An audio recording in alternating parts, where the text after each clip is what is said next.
After hundreds of episodes, we finally get into Kabuto's past. Find out what happens in my review of Naruto Shippuden, episode 335. Kabuto Yakushi is one of the most complex and mysterious characters within the Naruto universe, and interestingly enough, it took us a really long time before we even delved into his past. Now, in the past of some of the episodes, they've sort of mentioned that he was a war orphan, and that's really all we've had to go on.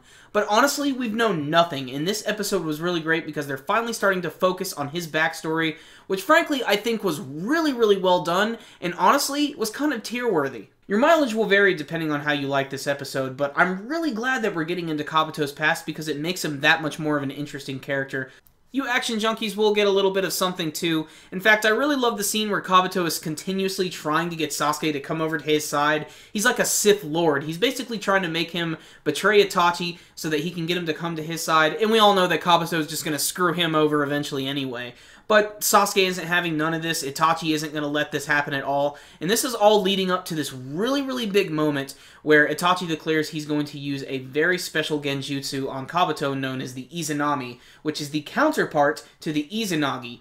But that's for another episode. We have to get into some Kabuto backstory, and I really like how it immediately starts. He is an orphan. He's actually picked up by this ninja nun, and we don't really know her name yet. She's just the mother of this nunnery, and Kabuto eventually joins this group of kids, and he doesn't have a name. Nobody really knows anything about him, and we actually learn how he gets his name. Apparently, he was given this helmet, which is a Kabuto helmet, which is like a traditional samurai gear, and that's why they decide to go ahead and name him Kabuto. It's very simple, but honestly, it works, and you can obviously see that Kabuto is very happy to finally have a name.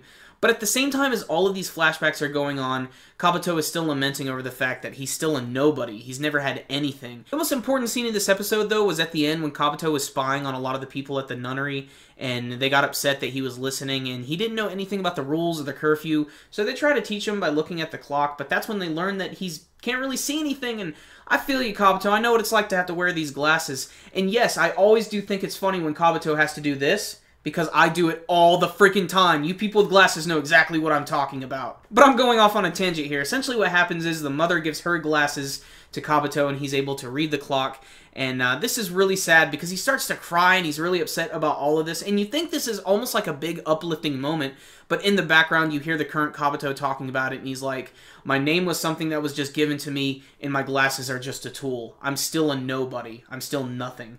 And it's just, it really cuts deep, and everything here is just really good. The atmosphere, the music, you know, this wasn't like a crazy animated scene. This isn't Kill La Kill. This was meant to hit you right here. Kabuto is another character in this series, too, that's really grown on me as the series has gone on.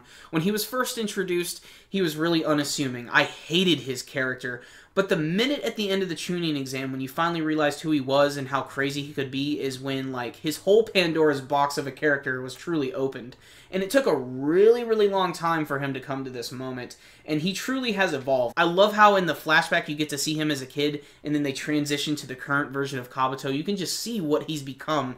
He thinks he's become this, like, grand dragon, but really he's become a freak of nature. Just look at him. He's got a giant snake coming out of him like a damn umbilical cord. It's totally like something out of Total Recall. This was another fantastic episode that was just dripping with atmosphere, and I'd say the last couple minutes, all the stuff that didn't feature action was probably the highlight of the episode for me, which is strange because I usually don't like that type of stuff, but I think it was handled really well in this episode, and for that, I am going to give it an 8 out of 10. I'd give it a little higher of a score, but at the beginning of the episode, they had some unnecessary flashbacks that I don't really think needed to be there, in particular the scene with Sasuke talking with Tobi, but that's mostly nitpicking, but they could have cut it out entirely. So I'm going to give an 8 out of 10 on this one. Just a pretty damn good episode, and I can't wait to see what the next one's going to offer.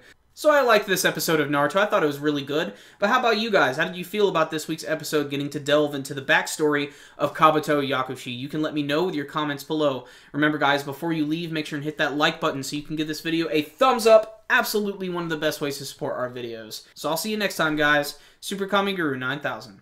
Out.